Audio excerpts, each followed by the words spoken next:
Tonight, I can report to the American people and to the world that the United States has conducted an operation that killed Osama bin Laden. Where we continue to follow the capture and killing of Osama bin Laden now. Those are just some of the scenes overnight as thousands of Americans gathered in celebration of Osama bin Laden's death.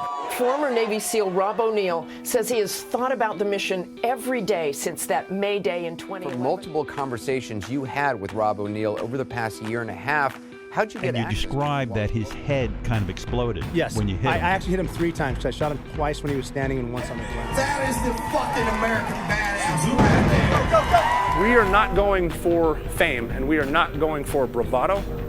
We are going for the single mom who dropped her kids off at elementary school on a Tuesday morning, and then 45 minutes later she jumped to her death out of a skyscraper. If you need help, hang up and then dial your operator. I'm Rob O'Neill, and this is the Operator Podcast.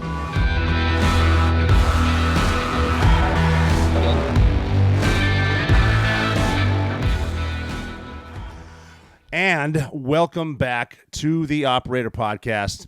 This is episode 49. It's going to be a great one today. I took last week off because I had some stuff going on, but I am back today. We got a great interview with Andrew Plateis, who is an Army Ranger, combat veteran, entrepreneur.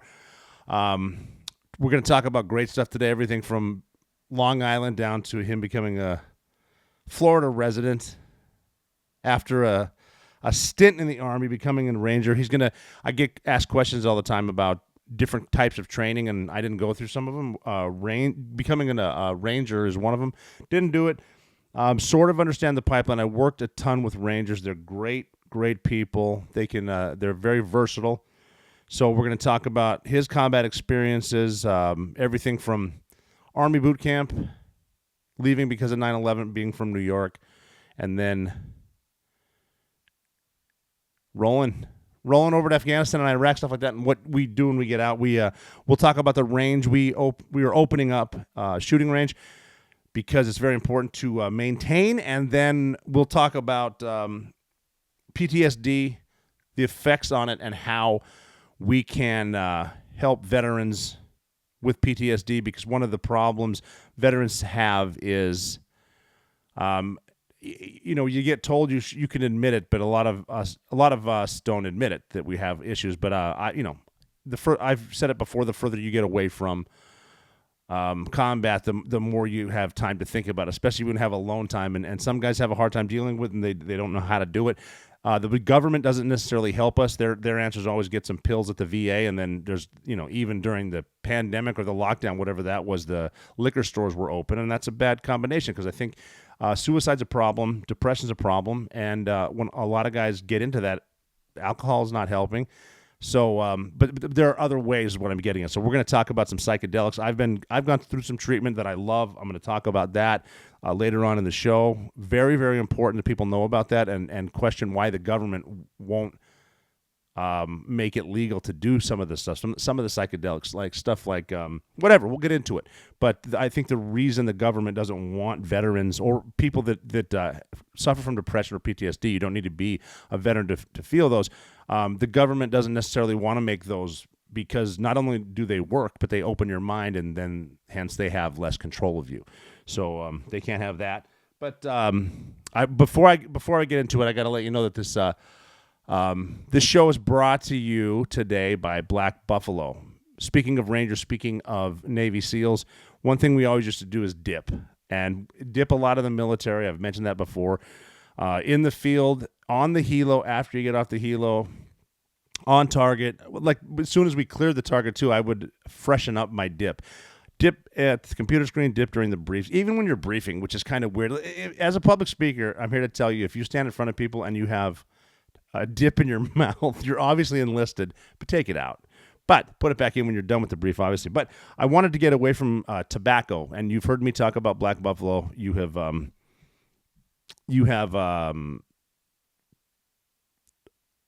heard other people talk about Black Buffalo, and it's a great product. It's the same ritual as dip. It tastes like dip. There's a lot of flavor. It's tobacco free.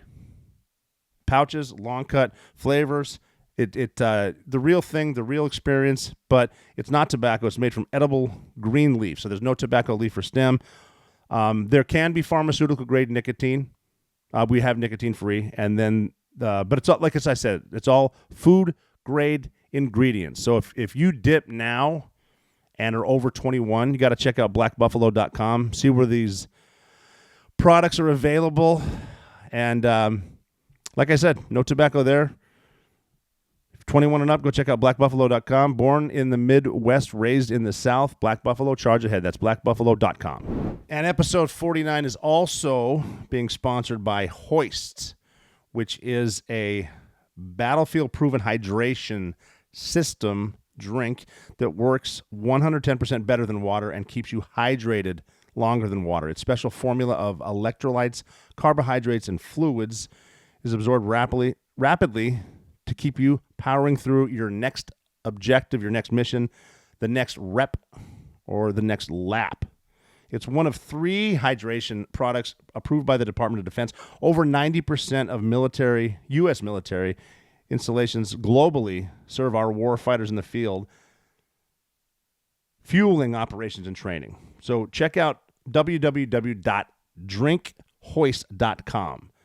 DRINKHOIST. Drinkhoist.com. Use code OPERATOR and save 15%, or you can use their store locator and see where you can find it. So, and Hoist proudly offers 10% off for military and first responders at their website. So that's drinkhoist.com, drinkhoist.com. Use code OPERATOR to save 15%.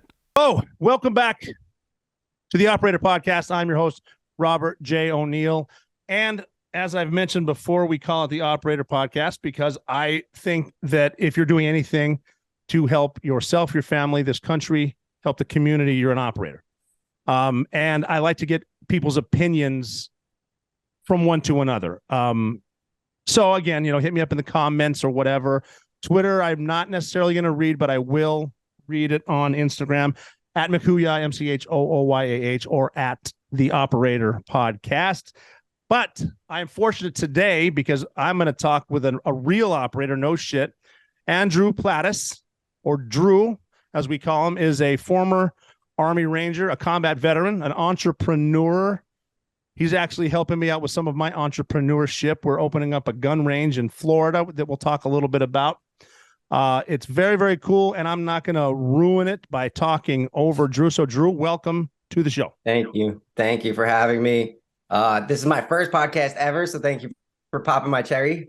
I was going to ask you that if you've ever done a podcast, and I thought you would say no, and I would say, well, okay, so you were truly a silent professional, not like some of us, but now we're working together, so we're gonna get you on this just because I think current events, I think everything from recently was Father's Day, what that means, the good of the country, an education here, as opposed to going overseas and seeing stuff. So hopefully we get you on a lot. Hopefully we get some good feedback.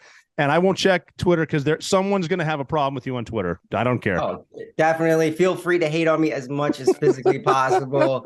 I come from the Ranger Regiment where thick skin is like absolutely necessary or you won't survive. So if you can do better than them, feel free to contact me and give me all your hate all you want.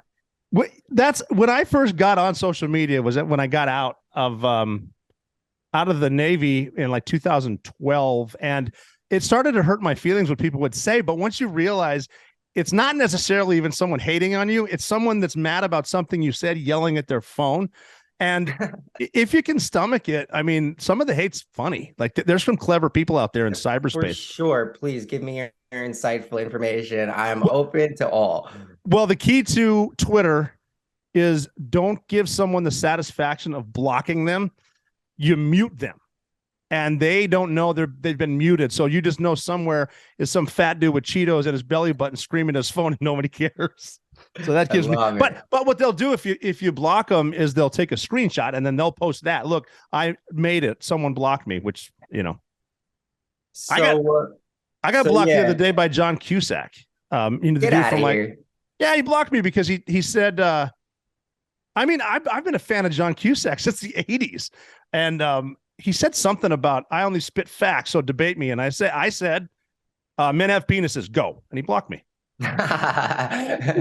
That's what happens when you got no response. No, that's just, and I did, of course, I took a screenshot of that and then put it on my story, but that's course. Thank you for the free content.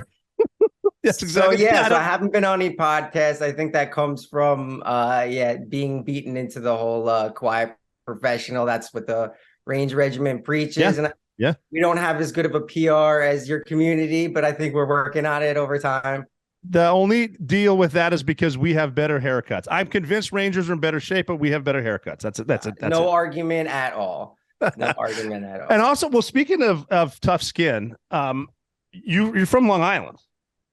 Unfortunately and fortunately, yes. Now, what's that? What's unfortunate about being from Long Island? I like Long Island. I'm now a Floridian, and I love the state. I love DeSantis. I love everything about the freedom of this place. I couldn't imagine myself going back to Long Island anymore at this point. I'm here for life. So happy to have been born there and get the New York grit, but I'm done with the Democratic liberal states as far as where I'm going to be residing. That's for sure. Florida's a good spot. DeSantis is doing a good job. He what sucks is he's sort of feeling the effects of what it's like to have Donald Trump come after you in a very it used to be unorthodox. Now we just know that's his style. But I've never seen DeSantis get flustered until recently. Yeah, I think the next few months will really show whether he's here to play for good or whether it's he's going to be stepping back and end up running more on a state level for now. Mm-hmm. I think he should have waited. Yeah, I don't disagree with you at all. And personally, I want to keep him here. I love how everything runs here. So I'm biased. I think I'm sure he'd be great for the whole country, but he's definitely great for Florida. When our business, our shooting range, our luxury train club kicks off and I have a place to put a bedroll out, I'm going to turn Florida back into my permanent residence. I'm kind of jumping around now, but the only issue I have with Florida is the month of July. It's too damn hot. Yeah. Well, this is what happens. We just shut down and we go party for the month of July and enjoy ourselves or get our minds right. And that's like our time to personal life, work on yourself, do whatever you got to do for yourself without the kids around all the time. Right. Mm-hmm. So, yes. And then, when everything's back in season and the kids are all at school, this place is, very busy. The economy is amazing. The people are amazing. So we're lucky to have you when you come down here for good. And I know my family's thrilled to have you here. Oh, yeah. Business is so good in Florida. And obviously vacationing is so good in Florida. And people are so good in Florida. I don't get why the leftists say, well, don't go there. It's dangerous. It doesn't make any sense at all to me. Yeah, especially when, where most of these gun issues are coming from. They're places like, they're left states. They're places like Chicago, New York, California. So, the whole argument about this place being the Wild West and that's what makes this place crazy. Truthfully, I don't see it. I see, a well-armed citizenship who cares about the protection of their people, their rights, their kids' rights, and truthfully, the American ideals that you and I fought really hard for and that we wanted to promote. Yeah, it blows my mind that's because recently some of the groups, because they've grouped us all into groups, have said it's dangerous to go there, and not just because of the guns, but because of the white rage and all the gangs apparently of roving rednecks that are running around beating watch them on the streets. I'm yet to find one of them. If I do, your post, I'll give it to you. You can post it out. Your viewers could be the first to see it. Yeah, if we see a white supremacist, he's not welcome at the range. I don't want to talk to him. Yeah, absolutely not. I mean, the point to me of the range and what we've seen so far with the people that are joining it's from all walks of life. Yes, that's exactly right. I think people assume that people with a very socially liberal principle would not understand their own rights or care about their own gun rights and Second Amendment rights. But, I think when it comes to security, the scarier the world gets, the more desperate the economy gets, the more people are going to feel that need to keep themselves safe, keep their families safe, and, train for what possibly could come in the future for them. going back to the hate on the internet, I think that's where a lot of the hate for the state of Florida comes because, and I tell people, you know, if you're pissed at your phone, go outside and leave the phone at home, and you're going to find that most people are good. I don't think most people are afraid of Florida, but I think a lot of the leftist media, a lot of the politicians who say whatever they need to get elected say that about Florida. But I mean, a lot of people go to vacation in Florida because it's awesome. So, we'll get to Train Club in a bit. Can we go back to Long definitely. Island? Growing up on Long Island, what's that? So growing up on Long Island was very normal suburban life, to be honest. My family's in finance, so it all got rocked in September 11th. You know, if you grew up in the tri-state area, 9/11 was a serious deal for you. I would say the scariest moment of that was the second, you know, they showed the kids at school. I was probably like 11, 12. They showed us on the screens what was going on. I knew my family was all in there, my uncle, my grandfather, my father. So there was concern, for sure, when the planes first hit, but it didn't seem that bad. And then I was in engineering class, like a woodworking engineering class, when the towers actually came down. Oh, wow. And I had like kind of a meltdown, obviously. When you say you had family there, do you mean in Lower Manhattan or in the towers? So no, my family was into commodities.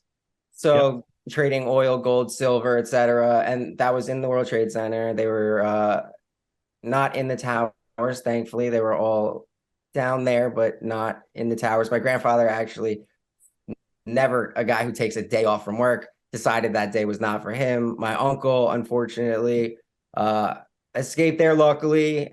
Very traumatic event for him, for sure. And him and actually his friend, Vinny Viola, current owner of the Florida Panthers, they actually were down there every single day right after the towers, making sure that they were speaking to the government, making sure that they could work with telecommunications companies and really treating it like a war zone and getting the American economy back on track, because that's really what the attack was about. And they handled it perfectly. I mean, they least amount of damage to the American economy as possible. And, you know, I'm very proud of the work that they did, for sure. It was something. Oh, absolutely. Yeah. That's why they attacked Lower Manhattan. The Twin Towers was the international symbol for financial dominance. That's New York. And I always tell people what I love about New York is that if you're anywhere in the world and you say, yeah, I'm going to the city, you mean New York. Yeah, definitely. So you know, a funny story about that too is my father in the first bombing lost his car in the garage when they did the first bombing in the towers as well. Nope. So wow. My family's definitely had their fair share of experience with, you know, that kind of attack, that type of terrorism in their life. And as I grew older, it motivated me to get involved in a way that I could. And it seemed like the best way that I could do that was to join up. And I was actually at the recruiter going, should I be a SEAL? Should I be a Ranger? I went to both. The defining factor for me, I was like, okay, if I'm a SEAL, how long until I get to go overseas and get my feet dirty? Because by the time I grew up, we were towards the end of the war. I didn't want to miss the war, if you would. So the Ranger Regiment told me, oh, you'll be in combat in the first year. So signed me up right away. That's the one I'm going to do. So the rest is history. So you on 9/11, you said you were in an engineering class. That's high school, or was it younger? I was in middle school. Oh shit! Okay. Yep. Last year. That's funny. You mentioned that. I was already in at SEAL Team 2, and even guys there were saying, "Well, we got to get over there so we don't miss the war." That I heard so many people say that. That's I mean, wild. If you think about it, they should have been right. We should go kick someone's ass and be out of there in a week. We both definitely should have been right. The fact that I wasn't even right is sad. Yeah, I was pissed because I had to go. The biggest show in town for us was Kosovo on 9/11, and we were just there, and we thought we were high speed because we're doing recon and surveillance in the mountains in Kosovo, watching literally some dudes lean against a phone pole for 12 hours a day. Like that's our excitement. And then 9/11, but we had to go back to Virginia Beach, and even just going back for a rotation was like, I'm going to miss the whole damn thing. That's crazy. There is that kind of fear though, like, right? No matter what, I mean, even when you're out afterwards, you're like, am I missing anything that I should be doing? There's definitely always that feeling. That and the lesson that be very careful what you wish for. Yeah, definitely. I couldn't agree with that more. A lot of people that listen to my podcast, they love the pipeline of how to get to where you're going to the 75th Ranger Regiment. Like I know the Buds thing, and I've told the Buds thing, and they're asking me why I don't tell more stories. It's like, dude, I only have so many stories. How did it go with you, from the recruiter? Definitely. So I'll explain the Ranger pipeline, and a lot of this gets confused because people think of Ranger School, they think of Ranger, but that's actually not the pipeline. So like Ranger School is a leadership school in the Army. It's there for Rangers to move into a leadership position, but it's also there to teach the regular Army leadership Ranger skills as well. So for us, when I joined, I went to basic training. Then I went to Fort Benning, Georgia. I don't mean to interrupt you, but nope. I love talking about everyone's experience the very first day they got to boot camp. Like, what the fuck did I just do? My favorite. Absolutely no problem. So I'm like a Long Island kid, and I'm not gonna lie to you, before I got to the military, I was kind of spoiled, right? I grew up in a nice little spoiled environment.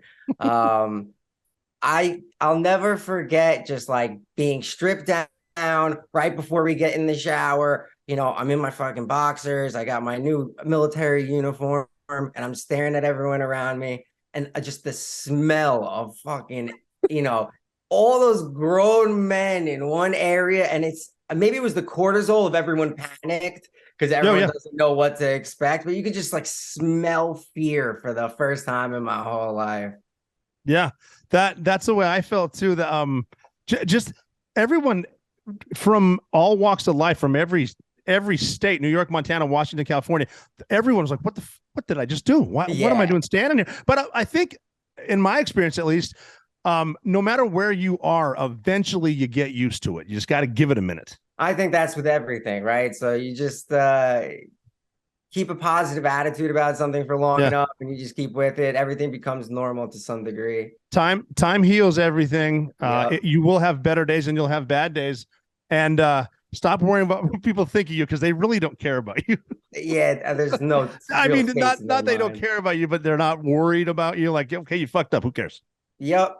So I went to basic training at Fort Benning, where I stayed pretty much the rest of my military life. Unfortunately, for a Long Island kid who hopped on the train and went to the city his whole life, to be in the middle of nowhere, Georgia, was a huge adjustment. What month was boot camp? Just like say that again. What month? I'm comparing. All right. So I went through jump school in Georgia or in January, and it was still hot.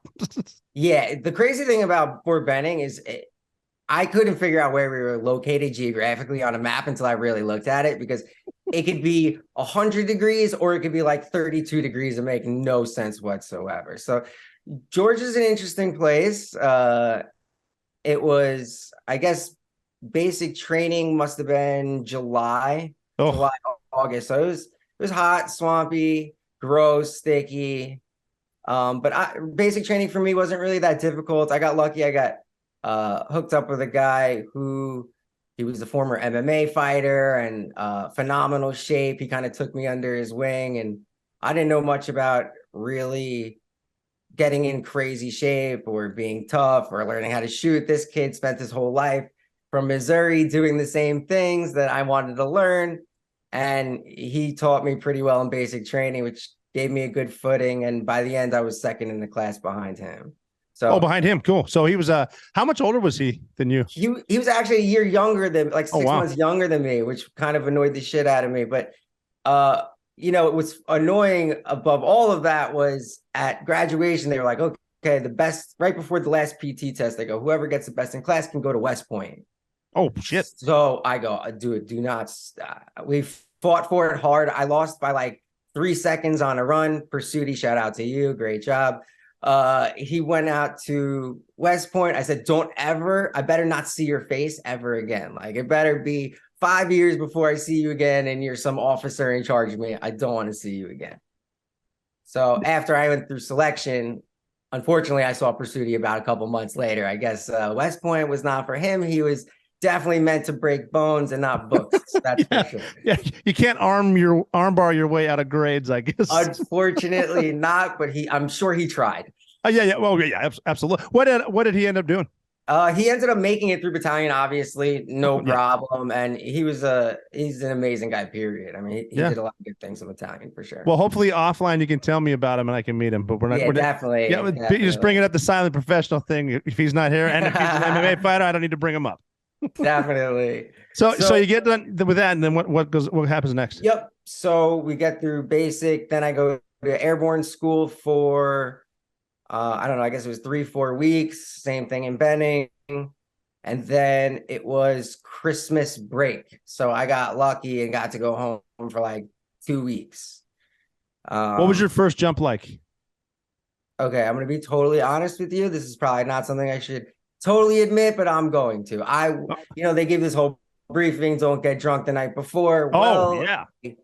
Definitely didn't listen to that. I was young and dumb, and I was definitely hungover on my first jump. I was thankfully so hungover that I don't think any of the real fear kind of sank in whatsoever, one foot in front of the other. And I wouldn't say it was a graceful exit. It was probably more of like a mosey on out of there. No, that might be better. Just take the edge off. Like, you know what? If the chute doesn't open, fuck it. Yeah, definitely. Yeah, that was. Especially look, a high altitude jump is different than those airborne jumps, right? 200 feet. When you hit the ground, it's painful. It's not the most enjoyable experience. Those were a lot harder than free fall, but I guess they have the new chutes now that are, I think they're like square chutes. They can control them and they can flare and all that shit, I guess. I'm so happy for them. That good job. I just liked it because I was smart enough to be able to hook to a static line and they could throw me out of plane, but they were also throwing loads of sandbags too. So I don't know what that says, but that was my first experience with the Army, was at Fort Benning, Georgia, and it was kind of a neat experience because a lot of people only know what they see in movies and they think Full Metal Jacket. So when I was going there, I'm like, I'm going to meet all these soldiers, and I just finished Buds, and I like meet them, and like I'm a year older than them, and they're asking me questions. Like, okay, this is kind of cool. These are just young dudes like me.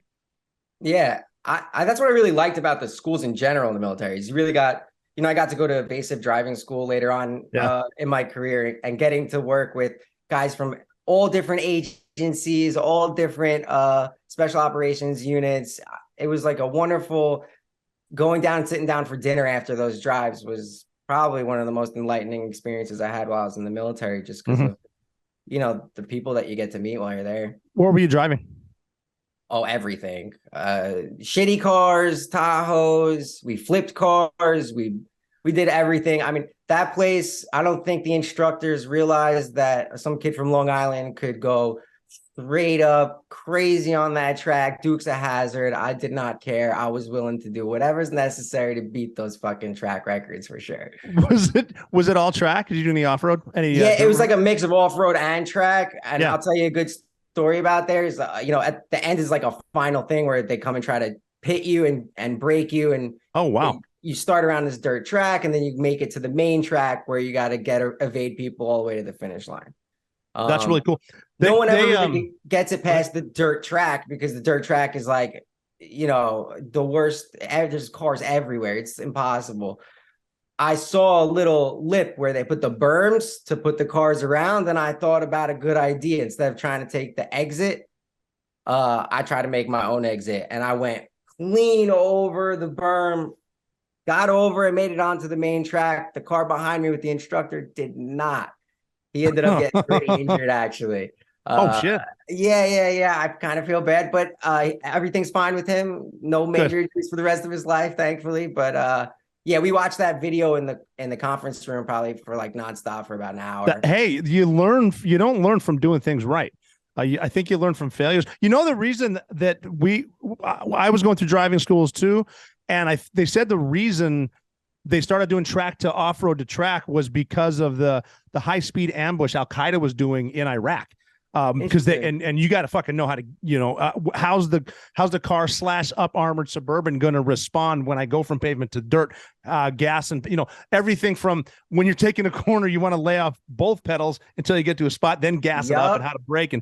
And then the J turns are fun unless you have a rental car somewhere in the middle of America and you've had a couple cocktails, which I've heard people have done. Not you though. Sure. No. I was talking about some friends, more other friends that I can't mention. So you finished jump school, and then here's the process where people seem to get confused because isn't there different parts of the pipeline? Like you can go to, is it RIP?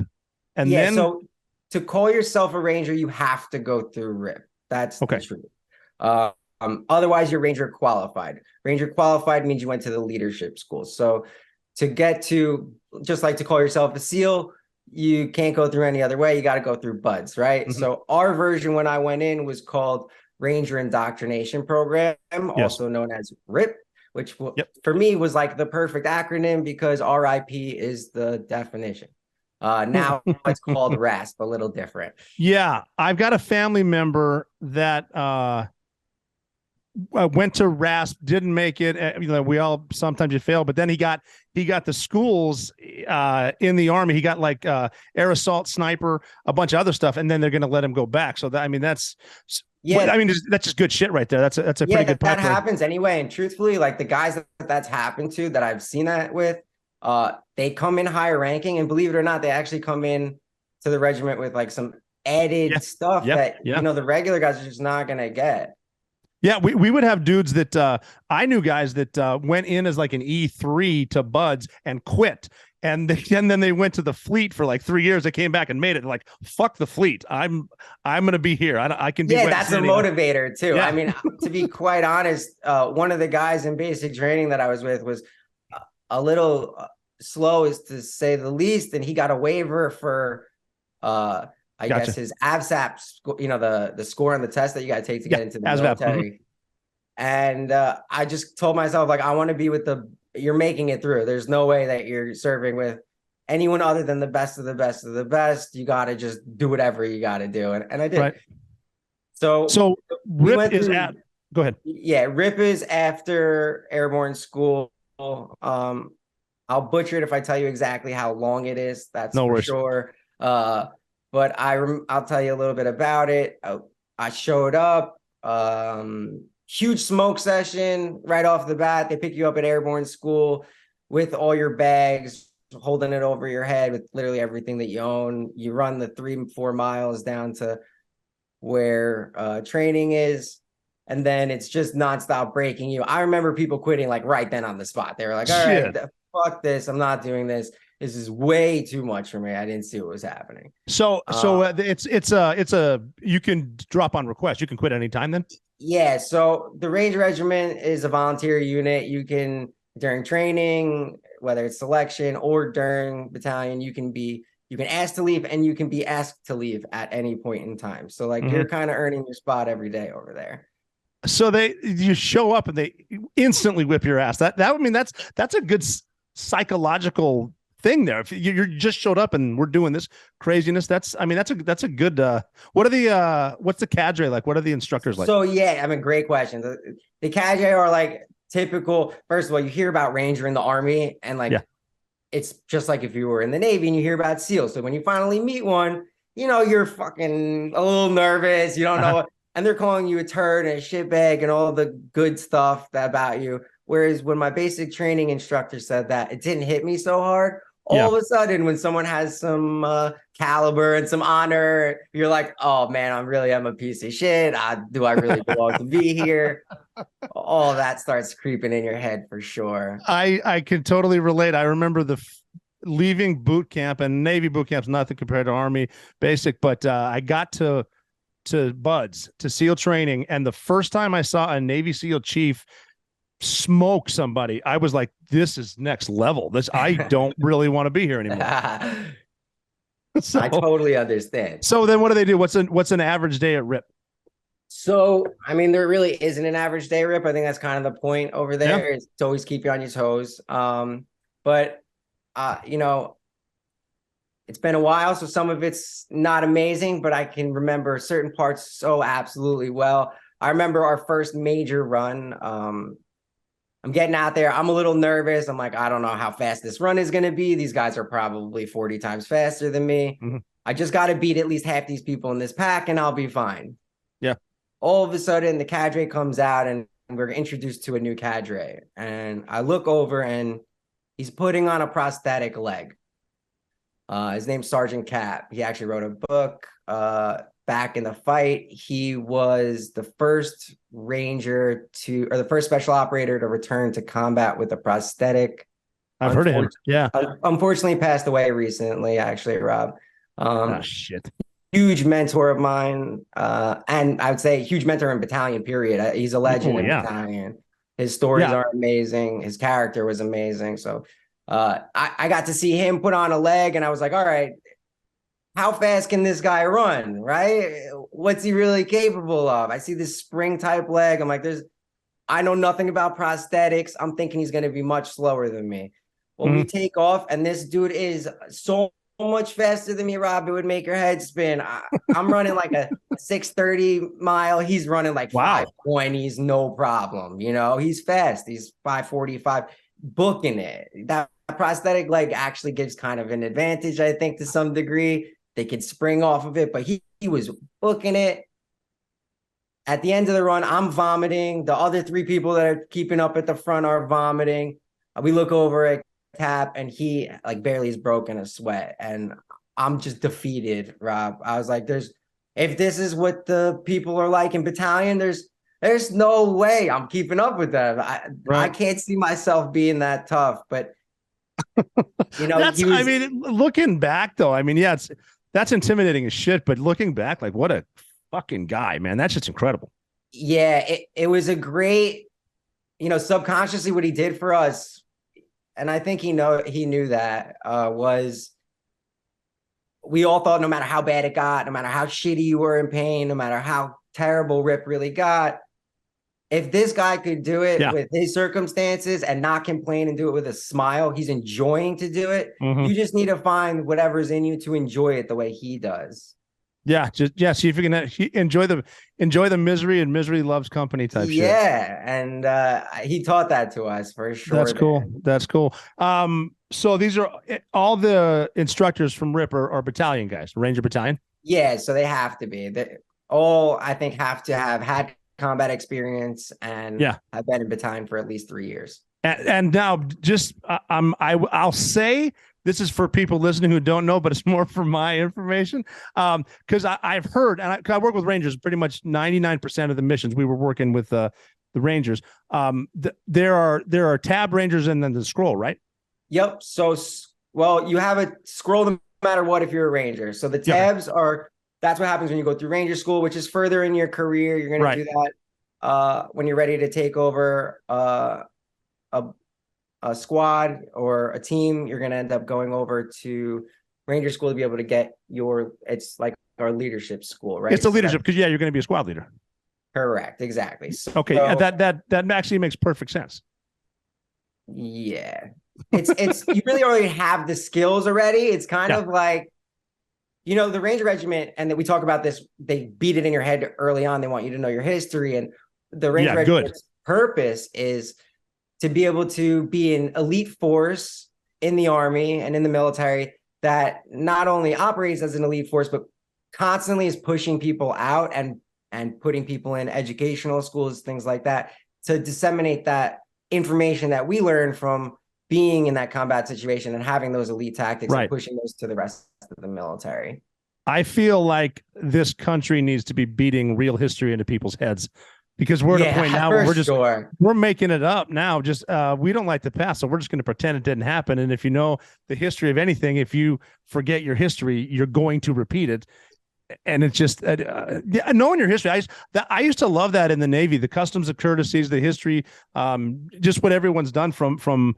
I was just reading today about Battle of the Bulge, which I already know what happened, but just reading about that generation and then watching on Instagram, some guy hits a deer and he's screaming and crying with his pink hair.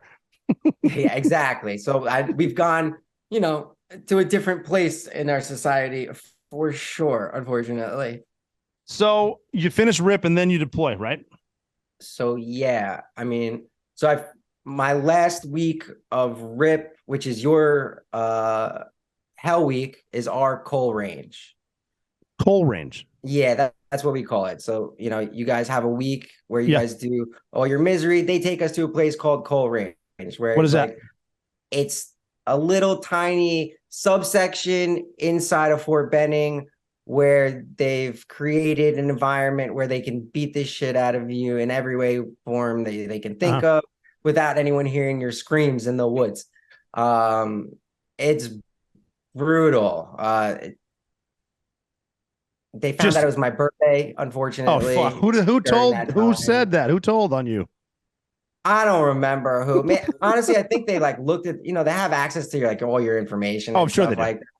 So it's someone fucking new. And next thing I know, we're throwing me kind of like a birthday party. And that's not the same as a birthday party. Selection version of a birthday party is not a good idea. So they fed us. I swear they gave us the shittiest MREs. They finally fed us after God knows how long.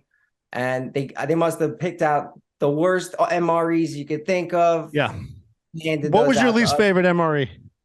Probably like the meatloaf or scrambled egg and cheese is pretty. Scrambled egg sucked. I think I can eat anything. I hated the scrambled egg. Like they called the hot dogs the Four Fingers of Death. I loved those things. I thought they were great. Yeah.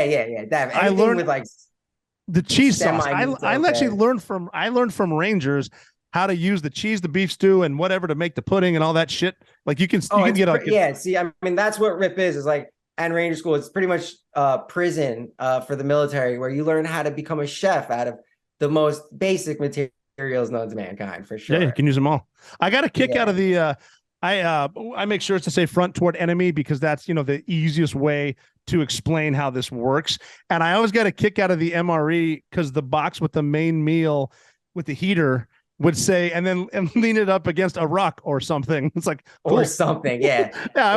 So anything could be something. That's shit. I should make a shirt out of that. I don't know what was in that stuff. I don't want to know what's in that stuff. I just know about the meals ready to eat, the MRE. They put something in there for people in combat because you'd be constipated for like 4 days and then you shit a volleyball. Definitely. But at least you're not. I mean.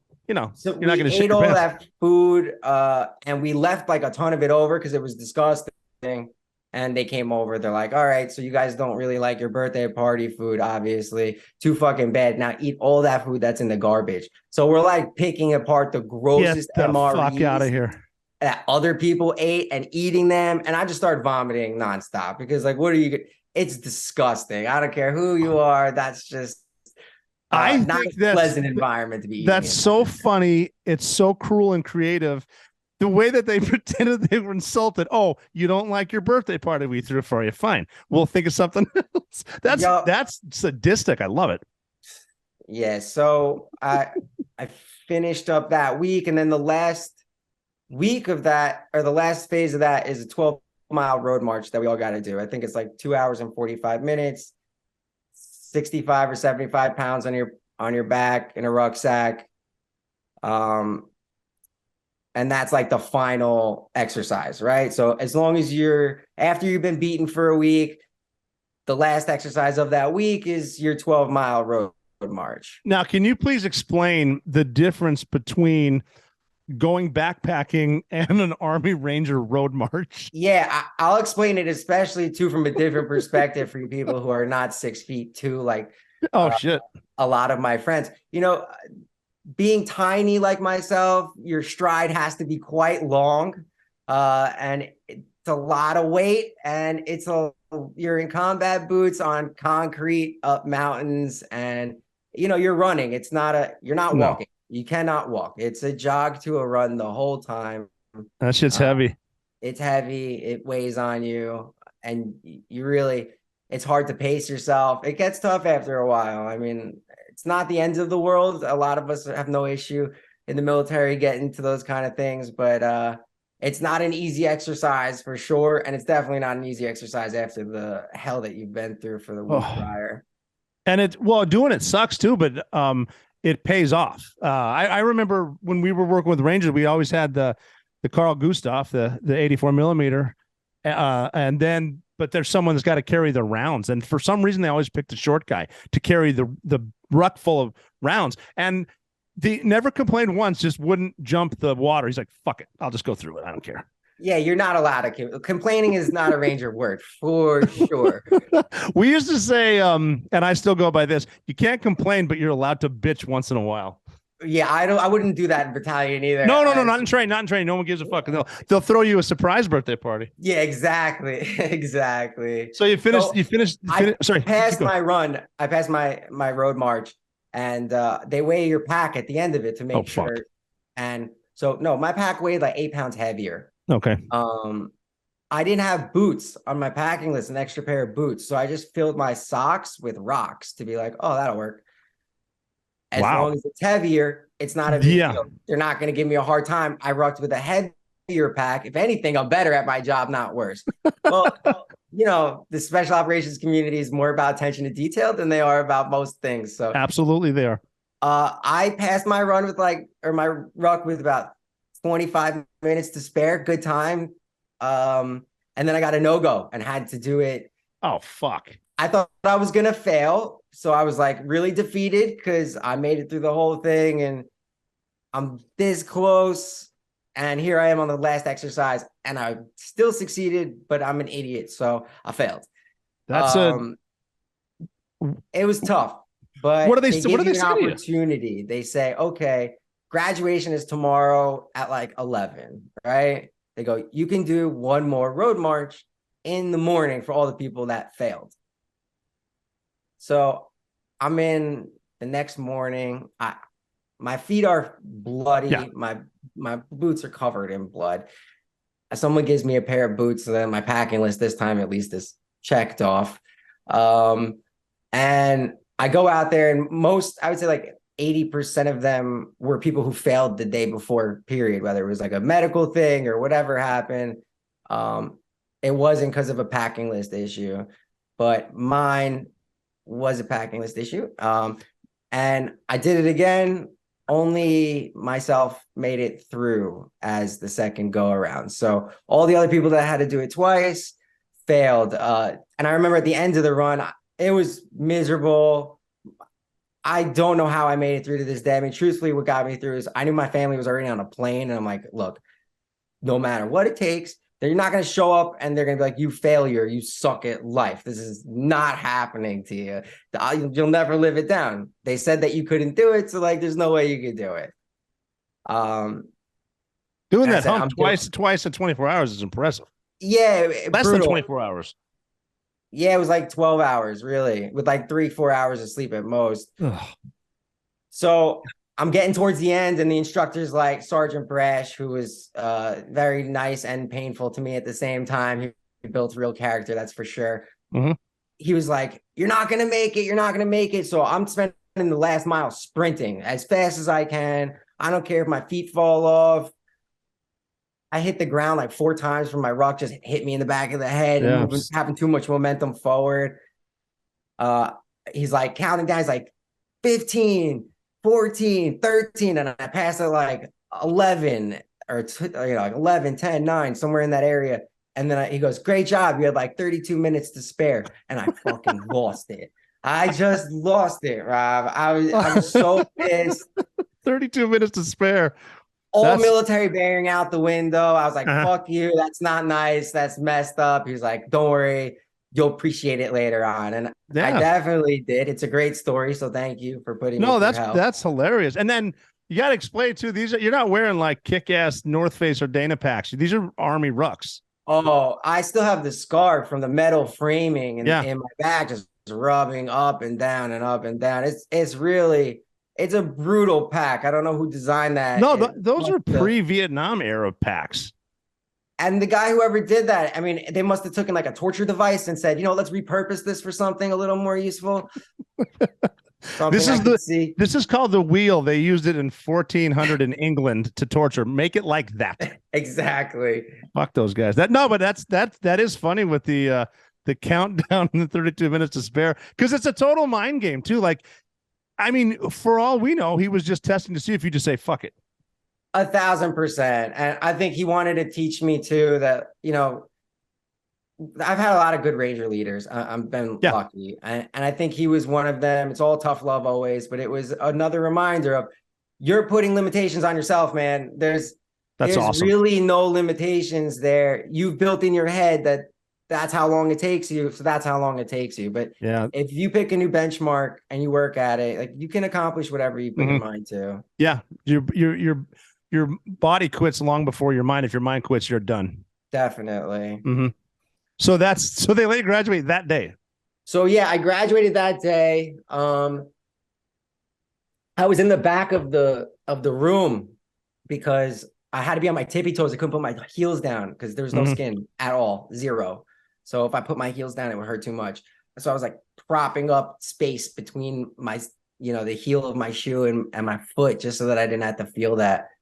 And then luckily graduation came. My family actually missed the graduation accidentally. They went to the wrong graduation, which is hysterical. But then we finally linked up and I was free for 3 days, which I still remember as being the best break I've ever had in my whole life. What'd you guys do? Earned, and I pretty much just kept my feet. Came to Florida. I kicked my feet up. I think I ate on the bed. I just healed my feet for 3 days before heading back and joining my platoon over at battalion. So you're not really getting a lot of breaks. You got the Christmas break, and then you're going then you go to RIP, and then you do two road marches. Yeah, so 3 days off, and then you're going to the battalion, where I'm assuming they treat new guys kind of like the way we treat new guys. So I get to battalion going, I'm done. This is great. Yeah, I finally made it. I'm going to meet my friends. These people are going to be my brothers. They're going to love me. And then you show up and it's like, they literally tell you the second that you line up, they go, first of all, they pick you out. They like start seeing you and they're like, I'll take that guy. I'll take that guy. And fuck. I'm tiny. I end up in a line squad, not a weapon squad. Thank God, because I was not built for carrying a 240 Bravo. Those are big guns. As much as I do.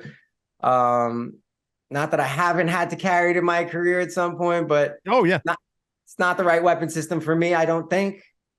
I think we call that M4 appreciation. You're carrying the 240 today. Definitely. With all the ammo, by the way. How it works. Yeah, that's it. So they pick you out.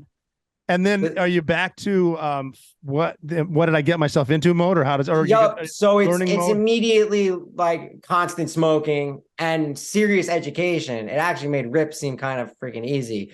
Yeah. All of a sudden I have to know everything about everything. All Ranger history, all weapons history, use everything. I'm getting packets like this that I have to memorize. I'm getting tested every 20 seconds. Obviously I can't remember that fast. I'm getting smoked nonstop. We're doing combatives in the morning where I'm getting my ass whooped by guys who've been doing this their whole life, and I'm brand new to it. And everyone hates you. It's not the greatest environment for sure. No, I was a cocky brand new guy, and we finished buds, and we don't know that we don't know shit. And we have a reunion every year in Virginia Beach, third week in July. And there was an old timer there wearing a big Trident hat, and it said SEAL team or something that the old guys wear. And I walked up to him. He looks too old to be a SEAL because SEAL started in like 1962. And I said, "Hey, when'd you go through Hell Week?" And he said, 1944. And I said, "We didn't have Hell Week then." And he said, "We did on Omaha Beach. Know your heritage." Whoa. Sorry, dude. Yeah, definitely. Wrong guy to offend, I guess, for sure. Here's my hat. I'm so sorry. Here's a beer. Here's my beer. You can have definitely. mine. Here's all the beers in the whole store. Thank you. But that's so important that and I think too they're doing that because they went through it also. And I mean, I remember, I'm not trying to tell my stories, but I remember even when we got to SEAL Team 2, a guy said, "The reason I'm so hard on you is eventually we're going to be at war together. And I need to know that you can carry me and all my gear."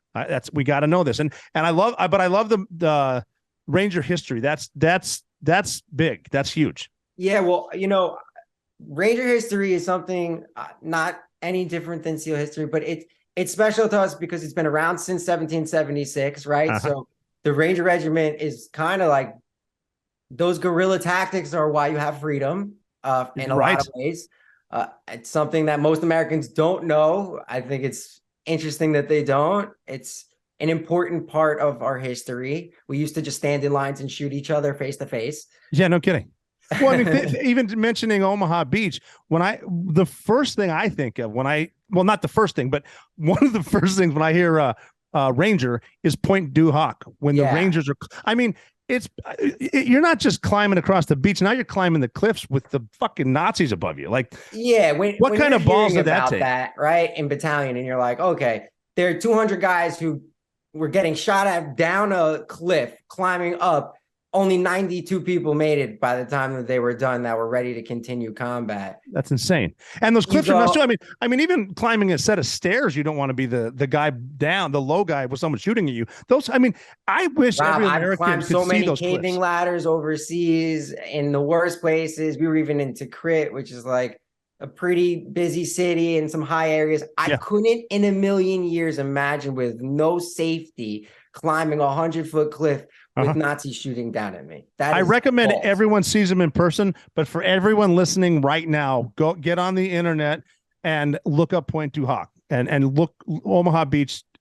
Amazing, insane, amazing. So you wouldn't, another time where the Ranger Regiment is definitely responsible for promoting freedom across the entire world, right? So our history is really important to us. It's, we have this term Airborne Ranger in the sky, and you have to always have an Airborne Ranger in the sky, which is someone who's passed away from battalion. That's someone that you live up to keep you at high standard. Because, the Ranger standard is about all the people before you. And truthfully, you never feel like you're living up to the standard. And for the rest of your life, you will always feel like no matter what you do or what you've done, you haven't lived up to. That's awesome. That's great. And you're, no matter who you are, you're a fucking new guy to someone. Definitely. Yeah, definitely. That's awesome. I didn't know the history part. So how long are you with them before your first deployment? So trial by fire. About 8 weeks later, I was off to 8 weeks later. They tested all the new guys to see like who is worth their grit. Okay. How? A lot of PT, like brutal. It always seems to be that. Yeah, it was like who's in the back 4 or 5 people. Right. Yeah. So they deployed everyone a little bit early, about like 2 weeks earlier than us, but they didn't start mission tempo yet. They were just like kind of prepping. There's got to be a turnover, right? We're too light, so we need to get some of these new guys prepped up so they can come on with us. So they're like, all right, we're only letting a couple of you guys go overseas, and then even a couple of them will actually get to go on target. So don't get your panties in a bunch. You might just be sitting here. And I'm going, no fucking way. I'm getting there. I don't want to miss the war.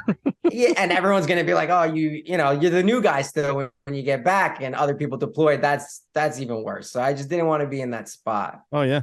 So when they said sitting back, you're still going to go overseas, but you might not be on target. Yeah, so there's 3 options, right? So sit at home on home base in Georgia. Sit over there and be like support staff, or go over there and actually kick down doors. We are going to take a second to mention firearms because we've talked about that before.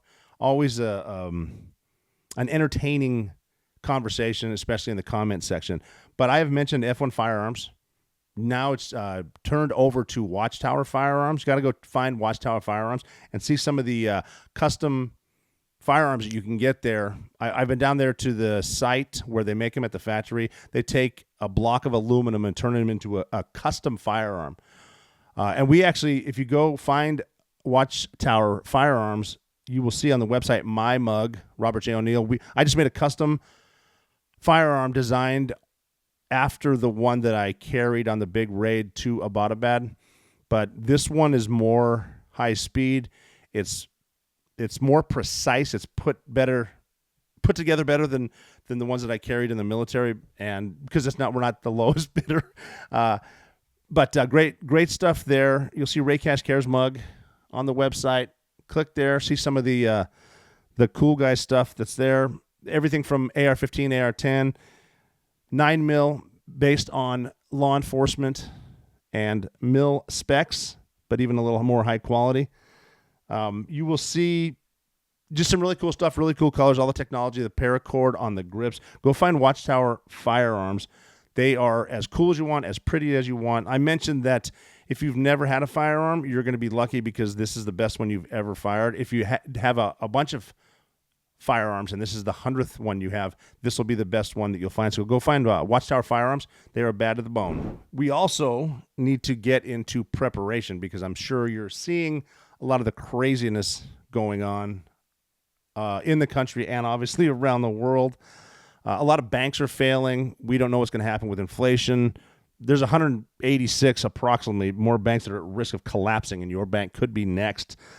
Unless the Fed does what they just did back in March and print $300 billion out of thin air, making your dollar worthless. Not to mention the risks that we have with everything coming else from inflation, the recession, could have a significant impact on your investment and retirement account. So I need you to take my advice on this. Protect your financial future with something real. Gold and silver from my friends at Allegiance Gold. Allegiance Gold can help you protect your IRA or 401k with physical gold and silver, or if you prefer, you can have it delivered securely right to your front door. Since the beginning of time, there is only one universal currency that is always of value, and that's gold. Allegiance Gold has the highest ratings in the industry. 5 stars with TrustLink, a AAA rating with the Business Consumer Alliance, and an A+ rating with the Better Business Bureau. You can invest with confidence because of the quality and service of Allegiance Gold. Get up to $5,000 in free silver on a qualifying purchase when you visit protectwiththeoperator.com. Protectwiththeoperator.com, or you can call them at 844-790-9191. Don't let the Fed play monopoly money with your money. Protect your future with Allegiance Gold. So that's protectwiththeoperator.com, or give them a call at 844-790-9191. So we had like 2 weeks of that. I did great. I was like in the prime shape of my life, and good. Super motivated in the beginning for sure. I wanted to excel.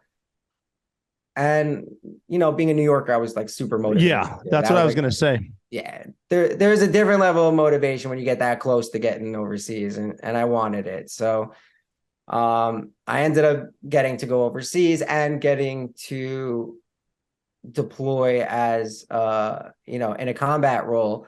So I get overseas to Critty Rock, and I can tell you, Rob, I didn't know how hot it was going to be. God. Yeah. I remember them opening up the aircraft, and just this wave felt like opening an oven. And I go, oh my, I'm fucking dead. I have no idea I'm surviving here. It's like getting punched on every part of your body with heat. It's a wild heat that I haven't felt anywhere else, for sure. I think that my first reaction, because I consider myself pretty clever, the first time I felt the Iraqi heat was, I sort of understand why some of these people blow themselves up. Oh, definitely. Like, what the fuck are we doing? Same page. It's no coincidence that it's a very conflict-ridden zone. I think heat goes a long way with temperament.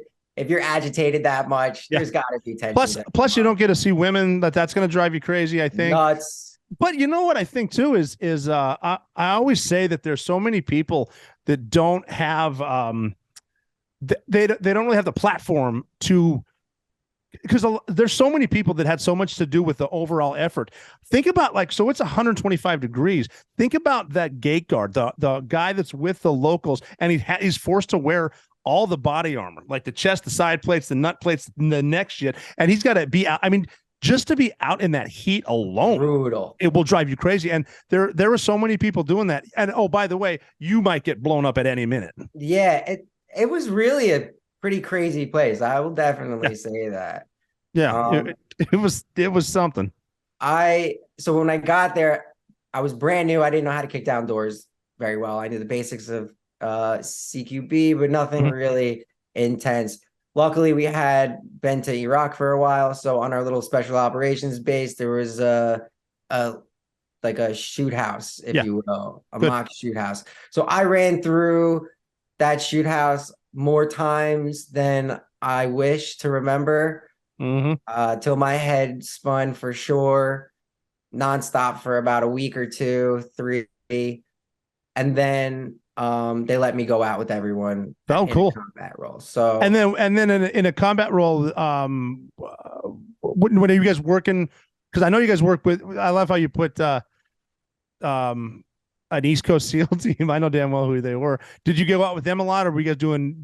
So in unilateral? Iraq, we were more like we had a couple of Delta guys that we were working with as well. But it was just a task force for us. It was a mostly Ranger task force that was there for a while. Yeah. It was during the surge in Iraq, and the op tempo was pretty crazy. I mean, we were doing like 2 or 3 a days every single night. Wow. Is that 07? 09. 09. Okay. We did a couple surges. Yeah. It was like the back end of that push. I'm not making this about me, but we worked with Rangers in both theaters. And I loved working with Rangers because you brought the firepower, but also the ability to get, like, we didn't need to have a main target. We could have 3 main targets. We'll take this, Rangers take this. But what always got me, because we'll get into PTSD later, but at the time when I was a young Navy SEAL, I got excited when I heard the Rangers going hot with the 240s on one of the blocking positions. I'm like, fuck yeah, it's about to get exciting. Truthfully, it's so exciting to watch a Ranger platoon in full action in like a mountainous environment. It's beautiful. It is. And I mean, that's the point where all the motivation, all the history, where all the physical buildup in the preparation to get in this fucking fight, and we're gonna win. Definitely. That's awesome. I'm getting excited right now. Yeah, me too. So Iraq, we were doing a lot. And that's where I really kind of like got to, I guess, sharpen my teeth, learn the skill, get busy. And then luckily I got an opportunity further down the road. We were, JSOC approached battalion, and they wanted to do something different where they had DevGru and the Ranger Regiment work in, just as you said, we usually, you guys would hit 1, we would hit 2. They wanted us to work in like a more cohesive, more combined effort. So we ended up doing that with both, I think it was, both Blue and Gold Squadron while we were over there. We did a back-to-back rotation. So normally our rotations are like 3 months. We ended up having to do 6. We usually had the same group of Rangers with us. We'd see them every rotation. Yeah, I know. I was thinking about like all the years, and you and I last time we were catching up too. And the funny thing is, we missed each other in like a little bit here, little bit there. So we have plenty of friends in common. Afghanistan was it was a different environment. What was your first impression? Because we're talking about going to battalion. What's your first impression of the D-Boys? Because I personally was like, holy shit, that's Delta Force. This is badass. I'm a Black Hawk Down junkie before I got into the military, like every other Ranger. So I'm like, I'm just going to sit here and shut the hell up, especially as a new guy. Good. Yeah. What was cool about Iraq too, I'll take a step back, is, we were worried at that time about like what the ROEs were and how much trouble we were going to get in. Yes. And I won't blast their name just in case, but there's a 4-star general that was in charge of JSOC at the time who came in and said straight up, he's like pulled all the leadership out. He said, if you're E5 or above, get the fuck out right now. And we were like, oh, wow. God, what is about to happen? We're getting hammered by a 4-star. With a 4-star general. This is a real problem. And he goes, all right, rank is gone, military bearing gone. I want to know what you're thinking and how you feel. First of all, best leader on earth, right? I know what you're talking about. That's the way to go, is to really get your ear to the ground and hear what the guys have to say who are new. No, that's what every leader should know too. If they would teach winning at some of these the high-ranking schools instead of like structure, just winning, that would be the first thing right there. E5 and above, get out. What do you guys think? That's someone that's not gonna tell you what you want to hear. I'm gonna tell you what you need to hear. That to me that's leadership. That's a great general. So my question was, if we shoot someone, do I have to worry about going to jail? And he was like, absolutely not. Like, if you feel that you need to do your job, do your job. And I will always be here to take the rap for you 100% and support you all the way through. So that left me with a positive thing. Yes. I know that's not always the case. No. A lot of people in your community have NCIS up their butt, making their life miserable. Friends of ours in common. Yep.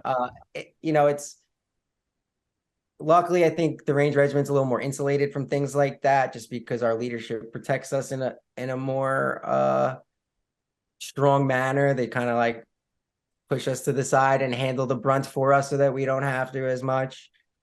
Well, they should too, because one of the reasons that our wars take so long is we don't know how to finish.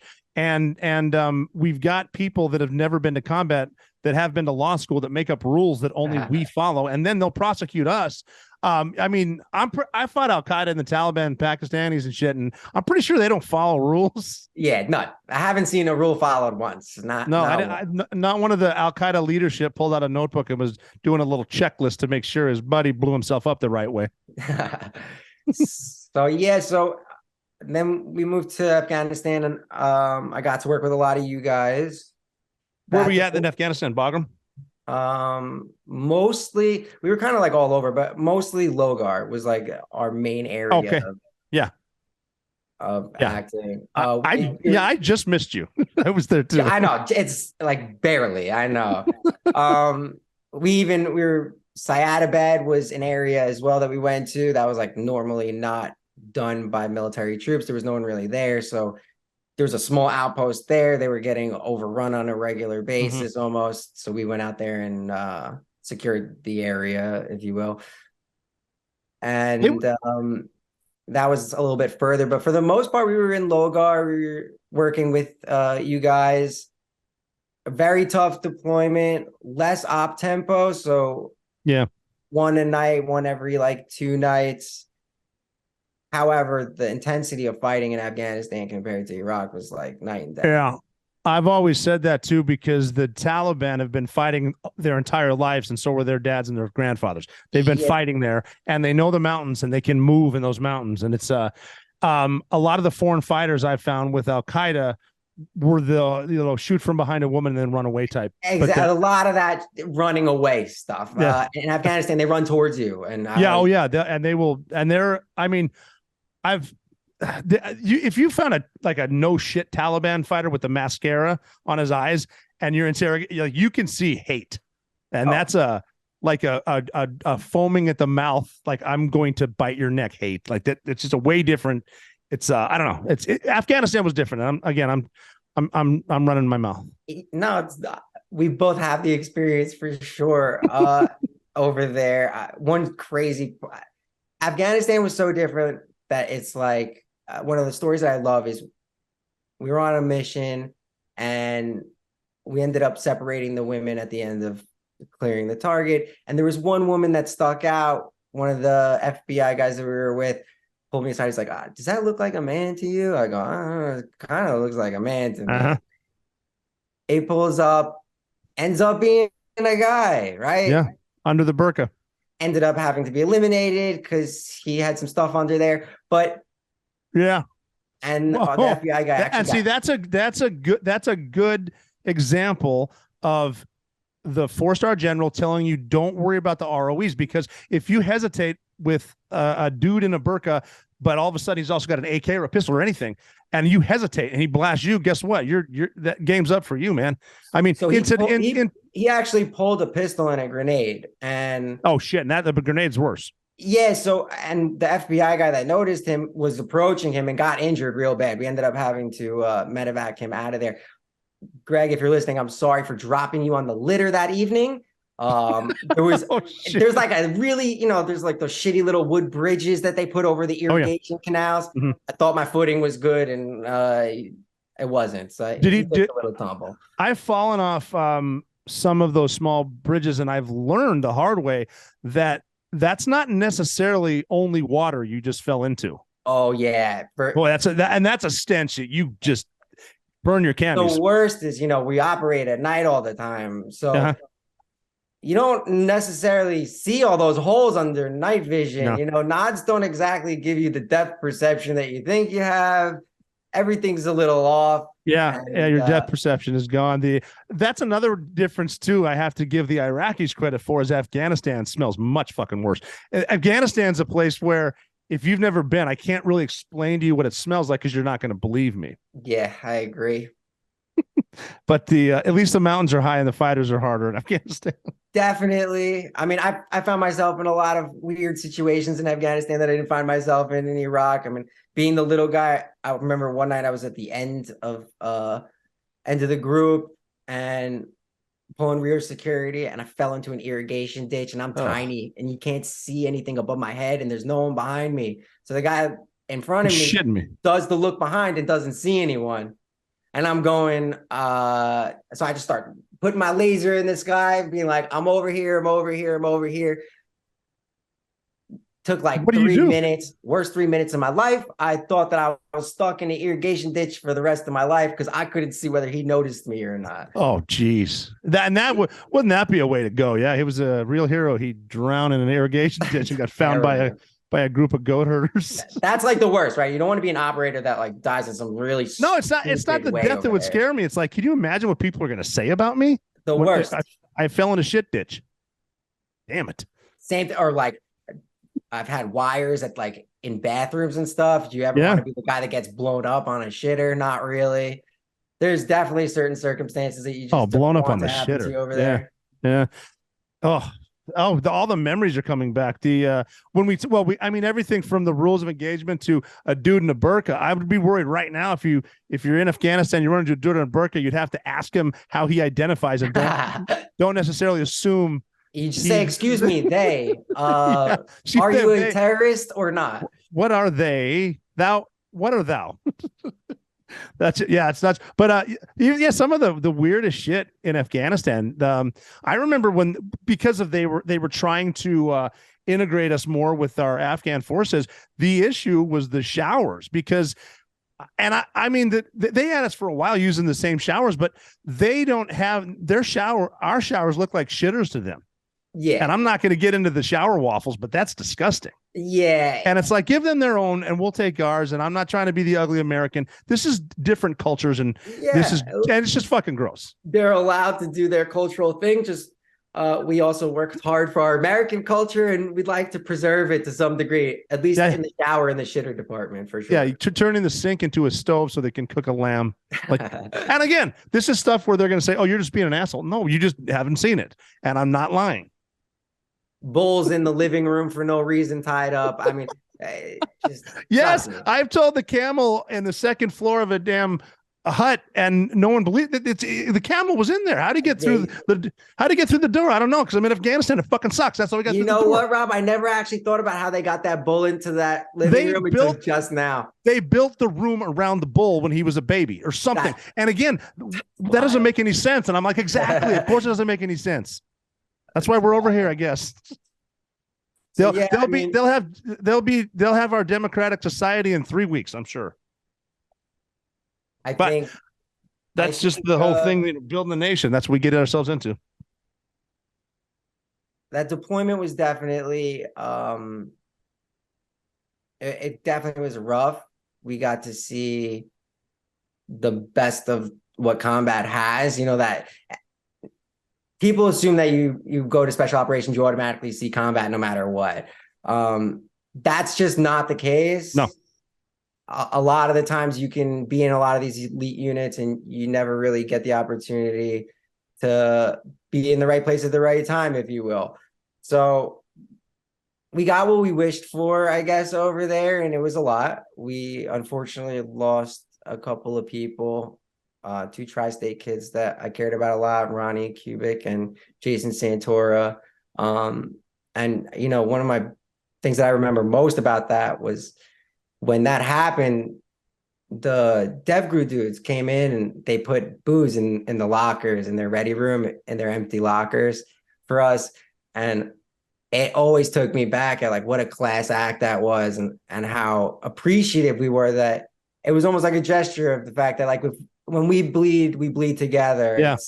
It was a gesture that may seem simple to most people, but you're not allowed to have booze over there. So, to ease our life with contraband and to engage in, the loss together, it showed that I don't think it matters where you come from in the military, at the end of the day, we work together, we bleed together.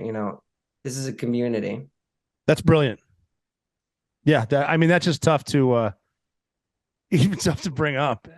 So that's did you after that rotation go back to Afghanistan? Did you go to Iraq?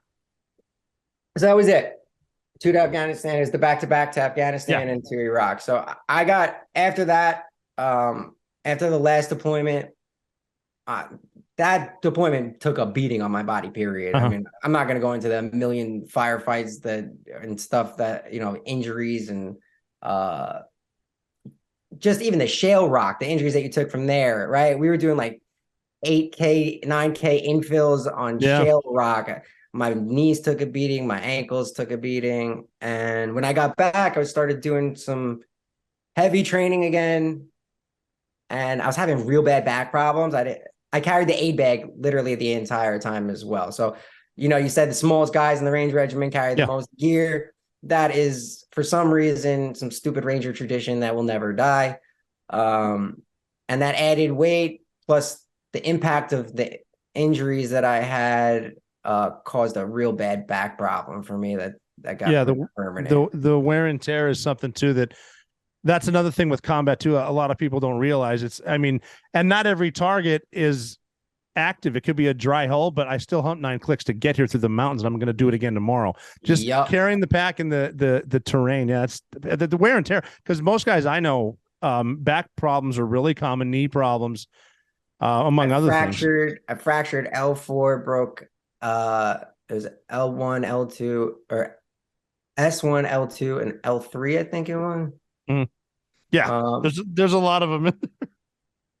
And so I got out from my injuries. Before I got out, during the medical process, because you have to do like medical outtake when you're in the military. Yeah. I got to be useful while I was there instead of just sit there for the 4 months of out processing. And because of my background and a lot of the things that I knew, I got to serve as the NCOIC of the budget committee. So I got to do all the training and travel budget and got to get my hands dirty and see what the finances look like in the special operations community to prepare me for the outside world, which was cool too. Now, was that because of your family's background, or why finance? So not really. I kind of just spoke up. They're like, all right, we're sitting around, and one of the other guys that was in the medical process was doing that. And I go, I'm actually pretty good with finances if you want me to take a look. And next thing I know, I was just doing that. They let me get attached to them while I was doing the medical out processing. So I got to put that on the resume when I got out. And yeah, that's some badass stuff about the military too, that you get a lot of traits that you don't necessarily have a diploma for, but that like right there, just the training, what you're doing medical or I mean, the leadership, the communication stuff too. That's why we should get into, well, first of all, you went to strategy director at Greenberg Capital, right? Yes. And how does that, how does a dude carrying the rucksack twice in 12 hours get that? Yeah, well, when I first got out, I did the same thing that like I think a lot of us in the special operations community do, which is like fall back on the one thing that we know. The problem with that is there is a limited amount of jobs where that is useful for us. It's a struggle for special operators when they get out. There's some of the most brilliant, capable, hardworking people on earth, but they don't have the necessarily like the typical background that most people are looking for. So that's true. But what I've got a foundation I got to plug, Special Operators Transition Foundation, SOTF.org. And what I found, I mean, we started that in, I think, 2014. What we found is in any industry, what the bosses say, the CEOs say is that, this is the best person I've ever had. It took me 6 months to train him. Now he's doing everything. Yeah, we definitely make amazing employees, friends, husbands, fathers, period. I've found that the military produces some of the most dedicated people on earth. Yeah, and the dedicated, loyalty to a fault. Because one of the things with transition is you got to, as opposed to being a battalion or being in a SEAL team, not everyone you meet has your best interest in mind, and you got it. That's one of the hardest things to realize. Like my first work was in Washington D.C., and you learn that shit between the media and the politicians really fucking fast. That they're not necessarily looking out for you. Yeah, I agree with you 1,000%. So here's what we got to get into, because like I mentioned before, we're gonna we'll have war story hour, and obviously a lot of we're gonna do some stuff at the range too. But I wanted to talk about, so we talked about losing friends, losing brothers in arms, and something that's coming up quite a bit, especially now the further we get away from combat, is post-traumatic stress. And the problem we're having is a lot of guys, men and women, are not admitting it to anybody. What they've seen, I mean, you've had it, I've had it, I still have it, but the further you get from it, it seems that it starts to get more difficult to, I don't know, wrap your mind around. What are your thoughts on that? Yeah, I mean, so my sister's also has a PhD in psychology as well. We've had this talk a couple of times too. Post-traumatic stress, I think, from us as a special operations community, compared to like some maybe like a regular civilian who went through their own type of trauma, for us, it's frowned upon to be weak in our community a lot of the time. So like someone like Cap, for an example, you know, what happens with someone like that is they're expected, you're in this position too, right? You're a symbol for the community, and there's a lot of expectations that come with that.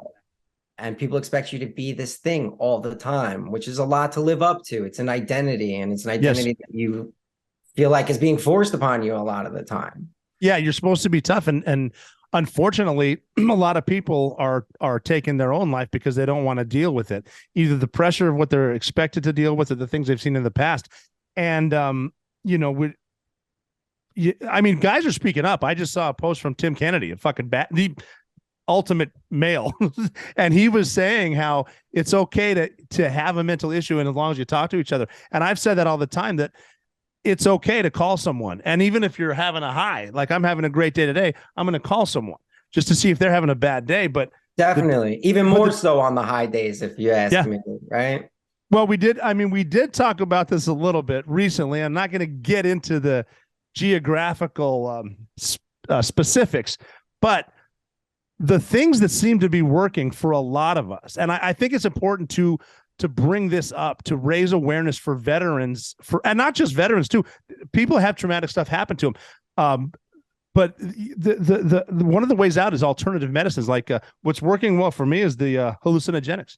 So yeah, and I think hallucinogenics might even be like the wrong word, right? So people hear that and they have a stigma about it, which is kind of the hardest part to get over when it comes to this whole thing. For some reason in this country, Prozac is fine, SSRIs are fine, Adderall. Well, even during the lockdown, liquor stores were essential businesses, so they're open. So you can drink your face off, which is horrible for you, but you can't do I don't even know what to call it. I mean, just the DMT is probably the best thing I've ever done. Yeah, so I'm a big advocate for this period, and I've worked with so is my wife, with a charity for veterans that I think is doing the most amount of work in this space. It's called Heroic Hearts Project, run by Jesse Gould, former 2nd Ranger Battalion guy. I would definitely suggest having him on also. Hell yes. He's a wealth of knowledge when it comes to psychedelics, and he's been psychedelics. That I shouldn't have used hallucinogenics. Sorry about that. Psychedelics. So I had to fuck that up. I'm dumbing it down for me. My notes suck. I mean,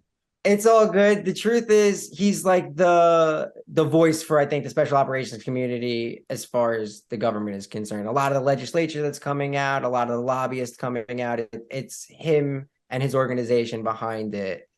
How's the lobbying going with on Capitol Hill? How not as good as you would think from something that has like an 87% efficacy rate, right? So with no real damage at all. If you'd said that about any other drug in American history, it not only would be passed, but it would be on the head of the New York Times every day for a week about how absolutely wonderful a drug is with no side effects. I want to hear my theory on why they won't pass stuff like Yes. microdosing LSD or peyote or cannabis or DMT, ayahuasca. Here's why: because they want to they'll lose control of you. Bingo. I mean, if you can be hungover like you are on your first jump at Benning and not really care, that's why the liquor stores are open. That's why Amazon's open, because that's the power. And they won't pass this because they'll lose control. And I mean, it's such an eye-opening experience, and it helps. I mean, it helps me deal with the PTSD. Yeah, so honestly, I don't think that people are comfortable talking about their experiences in the military. The fact that you're willing to come forward and do that, I hope for every veteran that's listening here, Rob is one of the more straighter edge, most professional people that I know in the special operations community. For him to say that this is something that works, I hope that you take it seriously. I mean, I take it serious because where I had it, it was explained to me what it is, what it does. It's thousands of years old, but they find it in the Amazon, they find it in the Mississippi Valley, and they find it in Egypt. And years ago, they had the same experience, but they weren't communicating with each other. They all said I call it it's like a tour of your own soul. Yeah, you can, but sometimes you're forced to see the demons, and then you can get rid of them, and then you get a tour of a dimension. It sounds nuts that when we're here, the left brain, right brain is kind of working against each other, and it's so narrow. But I mean, there are cultures that in the Amazon that would give it to babies because there's another dimension they don't know about. They're making them aware of it. And I'm not trying to sound like a crazy person. No, truthfully, for everyone who's like, oh, this is voodoo science, your body produces endogenous DMT all the time. It's produced in your brain, it's produced in your lungs, it's produced everywhere. It's the same chemical that's released when you die. I think that's interesting. Yes. A lot of people say that it's similar to a near-death experience. That's what I've heard that too, and I can see that. And I think DMT is the most intense. Like ayahuasca, it slowly lasts, but it lasts longer. And then the DMT is like 4 minutes, but like the first 30 seconds, you're blasted through the atmosphere. Then you're in the space, and you can kind of see everything, and you can make peace with your demons. A lot of people explain, and so Heroic Hearts, a lot of what they do and a lot of what I've helped them do is like organize ayahuasca retreats in places. And I would say the difference between like ayahuasca and DMT for people, the best way to describe it is a lot of people have said like it's a gentle blanket ayahuasca. I wouldn't say that at all. I would say ayahuasca is like it clears your body. It's almost like I would say like a body cleanse mixed with a mind cleanse, where you get smaller amounts of that DMT for a longer period of time. Yeah. So you can kind of like touch that space, and it lets you be objective about the things that you are, that you judge yourself on, that you work on yourself on.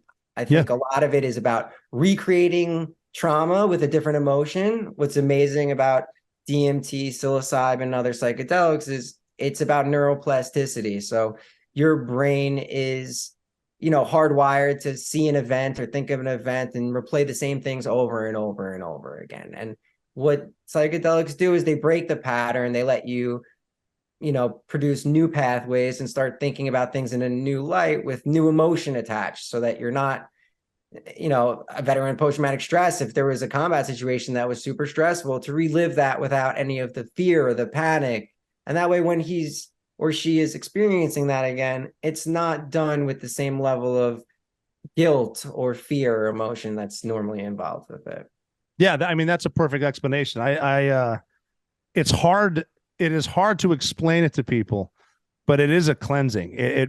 And just for so many people to say similar experiences from different parts of the world, and it's a religious experience for some cultures, and the best way I could tell people is like I have rough days, and when I have a really rough day, I know it's time to do it again, and it really cleanses me. I've done it recently, and I'm a different person today than I was a week ago. Yeah, and I think a lot of the reason that people don't want to do this stuff, Rob, is, especially in our community, we're big on like gun rights, and people are like worried about how the government's going to think of you that way. And I hope the government wakes the hell up and they realize what's good for them. And if not, it's our job as a society to say, what's right and wrong for us. So yeah, I mean, but that's like speaking of open-minded, they need to be more open-minded about this, and instead of giving you 10 bottles of pills at the VA for everything from your back pain to your migraines, why not try something that actually works? And I have yet to meet anyone that's done it, and a lot of guys are going places to do it. I get to see the emails that come in, right, from the veterans before and after, and they're heart-wrenching when they come in. These are guys who worked hard and they just can't figure it out. And it's not their fault. It's life, it's circumstance, it's what happened over there. It's what happened to them beforehand. And that's important for them to know, because, too many people are committing suicide. And just to be blunt, it's like, look, before you do that, just give this a try. Yeah, it's scary as shit, but you're going to live through it, and you're going to feel everyone that's out there. If you're like at that point and you're in the military, or you ever get to that point, it's not worse than dying. So no, I encourage you, please, to look for something like that before you ever even consider doing something like that. Where is a good place to start for someone that's looking to so get this is into... the tough part, right? So like, I'm involved with a lot of the ayahuasca churches and stuff like that, and because the government doesn't want to do their job, there's limited resources for the amount of veterans that need help. We have way too many people that served in combat to facilitate those people with 3 or 4 facilities in the entire world. Like, that's an actual problem. So we need private citizens to step up and help build these churches and do things that can help create treatment centers across the nation and get legislature passed, so that we can just create the pharmaceutical products and work with psychologists to do this in a safe environment instead of veterans doing, having to do this on their own. Yeah, I'm just it's amazing that it's perfectly fine to have a super center package store full of booze on an army base, but you can't do something that works. Nuts. Yeah, so that's okay. That's important though. We'll figure out a way to get the word out about that, and then to end on a very positive note, let's talk about Train Club, this badass gun range. Yeah, so I, with Rob and a mutual friend of ours, Jeff, we've created like a one-of-a-kind gun club that's got all the luxury amenities of a country club out here in South Florida to fit in with the country club environment out here. We're about 25-30 minutes from the West Palm Beach airport.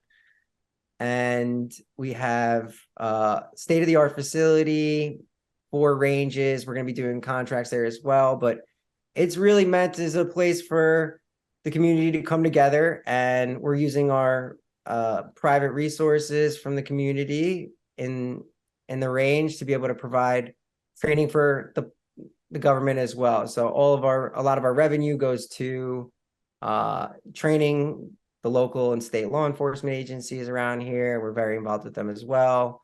And really, we're just trying to promote Second Amendment rights in a less rah-rah way. We understand that not everyone wants to be an Army Ranger or Navy SEAL. Yeah. We know that people just want to learn how to protect themselves and give them some of the skills that we learned while we were over there. And if people are interested, what website can they visit? So they can go to trainclub.com and you can apply. We are members only, and we only take you based on your application. So you have to be a good fit and you got to be willing to learn. That's number one. And fortunately for me, physical appearance is not a problem, so we're good. Definitely. Well, okay, good. Well, Drew, we are going to definitely talk again, because there's stuff we didn't cover, but there's always current events, shit like that. And every time, like right now, for example, you get 2 vets together, stories just kind of build off themselves, and it's always fun. Definitely. And I'm very honored that you would come on here for your first podcast. I hope I did a good job. If I think you're fantastic. If I bored anyone, I apologize, but hopefully Rob filled in the gaps enough to make it exciting for you. Well, we'll do this again. I encourage you to visit trainedclub.com, and we will talk to you very soon. Definitely. Thanks, Rob. Thanks for having me. So that's that. I hope you enjoyed episode 49 with Drew, like he mentioned, his first podcast, which is very cool. I think we covered a lot of ground there. Mental health after combat. We also covered combat. Talked a little bit about preparation at home, what you can do with firearms. If you keep yourself prepared, you can take care of your family, watch your mental health, try to take care of each other, and remember that you're never out of the fight.